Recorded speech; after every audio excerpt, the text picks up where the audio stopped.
नमस्कार, स्वागत है आपका। आप देख रहे हैं द न्यूज और मैं रानी गुप्ता आपके साथ। इस वक्त की बड़ी खबर सामने आ रही है उड़ीसा से। आपको बता दें कि उड़ीसा के बालासोर में जो रेल हादसा हुआ है वहां पर प्रधानमंत्री नरेंद्र मोदी पहुंच चुके हैं। बता दें कि इस वक्त वो घटना स्थल पर पहुंच करके पूरे घटना का जायजा ले रहे हैं। इसी के साथ ही कहा जा रहा है कि वो जो घायल हुए हैं, जिनकी मौत हुई है, उनके परिवारों से भी जा करके मिलेंगे। आपको बता दें कि इससे पहले ही जब रेल हादसा की खबर सामने आई थी तब भी प्रधानमंत्री मोदी ने ट्वीट करके तमाम लोगों को संवेदनाएं व्यक्त की थी, जिनकी हादसे में जो घायल हुए हैं या फिर जिनकी मौत हुई है, और इस हादसे को लेकर के भी अपना दुख जाहिर किया था। इस बीच जब से केंद्रीय रेलवे मंत्री अश्विनी वैष्णव वहां पर पहुंचे थे, घटनास्थल का जायजा ले रहे थे और उनके साथ केंद्रीय मंत्री धर्मेंद्र प्रधान भी मौजूद रहे।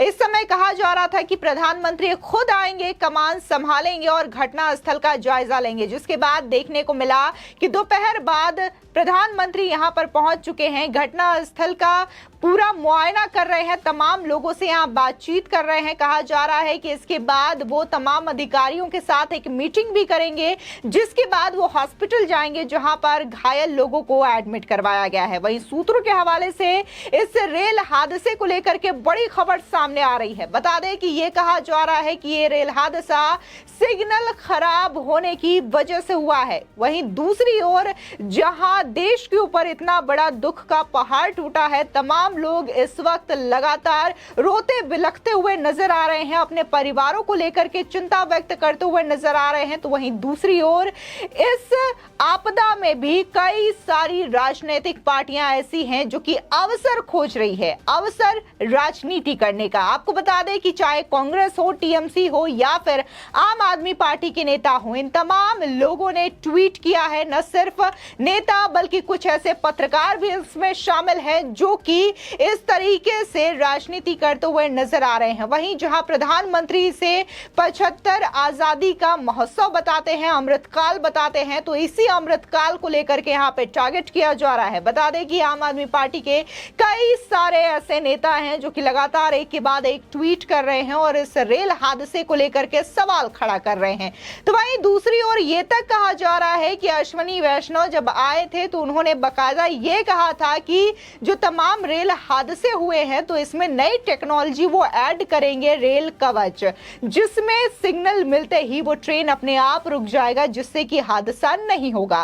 तो इसका डेमो भी उन्होंने दिया था। तो क्या ये डेमो और क्या ये रेलवे कवच काम नहीं आया, इसको लेकर के भी तमाम लोग यहाँ पर तंज कसते हुए नजर आ रहे हैं। तो वहीं कई लोगों ने तो ये तक कह दिया, रेल मंत्री वहां पर जो घटनास्थल का मुआयना करने गए थे, बकायदा बोगियों के अंदर जाकर के जिस तरीके से वो समीक्षा कर रहे थे, तो उन्होंने इस पर भी राजनीति कसना शुरू कर दिया। लोगों का मानना यह है कि रेल मंत्री वहां पर घटनास्थल का निरीक्षण करने नहीं गए हैं, बल्कि अपना फोटोशूट करवाने गए हैं। तो इस तरीके की राजनीति का स्तर यहाँ पर दिखाई दे रहा है कि यहाँ पर इन नेताओं को लोगों के साथ संवेदना नहीं है, बल्कि वो लगातार अपनी राजनीति चमकाने में लगे हुए हैं, लगातार केंद्र सरकार पर निशाना साध रहे हैं। और जिस तरीके से ये रेल हादसा हुआ है तो इसको एक अवसर बना चुके हैं ताकि अपनी राजनीति को वो चमका सके। आपको बता दें कि इस मुद्दे को लेकर के तमाम लोगों की प्रतिक्रियाएं सामने आ रही है। जहां सुबह ही रेलवे मंत्री पहुंचे हुए थे, उन्होंने भी इस घटना को लेकर के अपनी प्रतिक्रिया दी है। तो वहीं ओडिशा के जो सीएम है नवीन पटनायक, उन्होंने भी इस दौरान तमाम लोगों के साथ अपनी संवेदनाएं व्यक्त की हैं। आपको बता दें कि वहीं सपा के अध्यक्ष हैं अखिलेश यादव, वो भी इस पर राजनीति करने से पीछे नहीं रहे हैं। उन्होंने भी ट्वीट करके इसको सरकार की निंदा की है। उनका कहना है कि झूठी सरकार की झूठी तकनीकी ने कितने लोगों की जान ले ली है, इसके लिए मंत्री से लेकर कंपनी तक सब जिम्मेदार हैं। इस महाघोटाले और भ्रष्टाचार की एक आपराधिक मामले की तरह जांच करके दंडात्मक कार्रवाई हो। ये कवच नहीं, भाजपाई कपट है। आपको बता दें कि जिस रेलवे कवच की यहाँ पर बात की जा रही है, हालांकि उसका डेमो दिया गया है और बाकायदा इसको टेक्नोलॉजी के लिहाज से भी सही माना गया है कि इसके लगने से रेल हादसे में बहुत ही ज्यादा कटौती होगी और इस तरीके के रेल हादसे नहीं होंगे। लेकिन अगर वर्तमान की बात की जाए तो इसका काम लगातार चालू है, क्योंकि देश में इतने सारे रेल हैं और इतने सारे रेलवे ट्रैक हैं, जिसकी वजह से इस काम को लेकर के अभी समय लगना बाकी है। लेकिन तमाम राजनीतिक पार्टियां इसको लेकर के तंज कसती हुई नजर आ रही है। इसी के साथ ही अगर बात हम पत्रकार प्रज्ञा मिश्रा की करें तो उन्होंने भी इस मामले को लेकर के ट्वीट करने से वो पीछे नहीं रही। उन्होंने तो सीधे तौर पर अमृतकाल को लेकर के यहाँ पर प्रश्न चिन्ह खड़ा कर दिया है और जिस तरीके से अश्विनी वैष्णव जो कि केंद्रीय रेल मंत्री हैं, वो जो विजिट कर रहे थे, निरीक्षण कर रहे थे, उस पर भी प्रज्ञा मिश्रा ने निशाना साधा है। वहीं बात हम संजय सिंह की करें जो कि आम आदमी पार्टी के सांसद हैं, तो उन्होंने ये कहा है कि ये जो घटना हुई है उसमें बहुत लोगों की जान गई है, लेकिन क्या मोदी जी की सरकार केवल वंदे भारत को हरी झंडी दिखाकर वाहवाही लूटती रहेगी?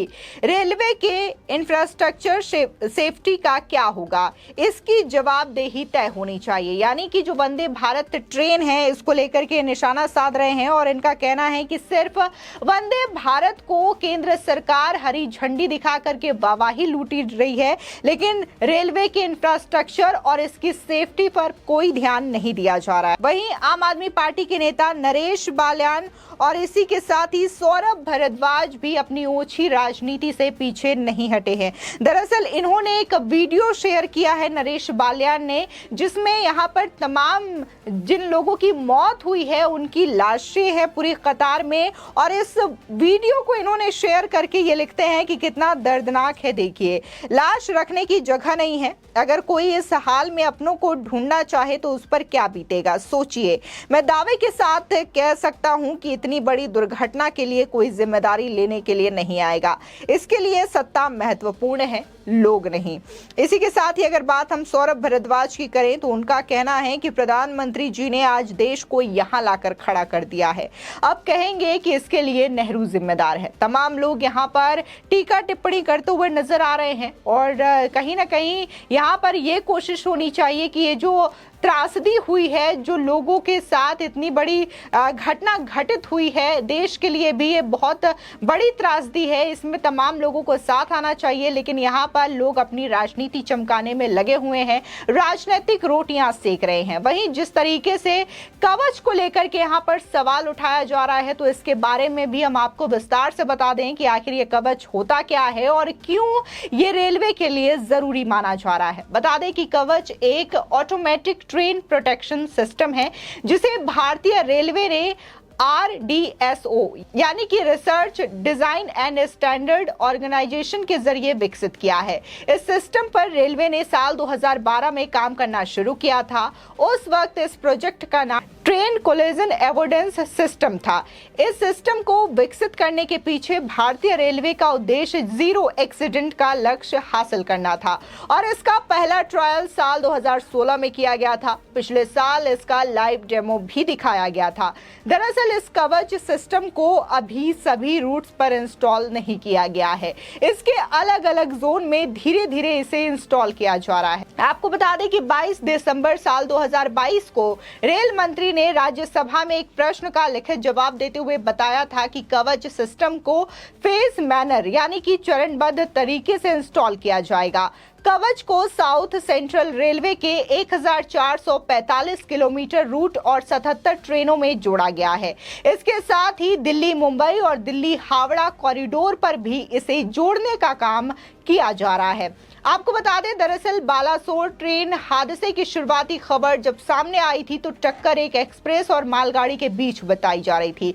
इस हादसे में 30 लोगों की मौत की जानकारी भी सामने आई थी, लेकिन कुछ ही वक्त के बाद हादसे की पूरी डिटेल सामने आई, जिसमें पता चला कि हादसा 2 ट्रेनों के बीच नहीं बल्कि 3 ट्रेनों के बीच घटित हुई थी।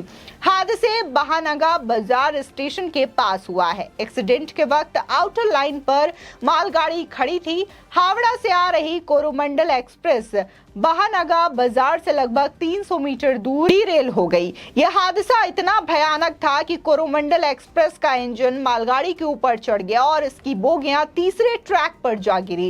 इस बीच तेज रफ्तार से आ रही हावड़ा बेंगलुरु एक्सप्रेस डीरेल हुई, कोरोमंडल एक्सप्रेस की बोगियों से टकरा गई। जिस तरीके से इस भीषण हादसे की तस्वीर आ रही है, हर कोई देख करके दुखी है और न सिर्फ देश के तमाम लोग, जो जनता है वो इसका दुख प्रकट करती हुई नजर आ रही है, बल्कि विदेशों से भी लगातार कई ऐसे राष्ट्राध्यक्ष हैं जो कि लगातार शोक संदेश भेज रहे हैं। लेकिन देश में जो अपने ही राजनीतिक पार्टियां हैं जिन्हें सपोर्ट करना चाहिए, इस वक्त जनता के साथ खड़े होना चाहिए, तो वो लगातार इसको लेकर के प्रश्न चिन्ह खड़ा कर रही है और साथ ही राजनीतिक रोटियां सेक रही हैं। अब इस खबर को लेकर के आपकी क्या राय है, हमारे कमेंट सेक्शन में जरूर बताएं। आगे की और भी अपडेट के लिए चैनल को सब्सक्राइब करना ना भूलें।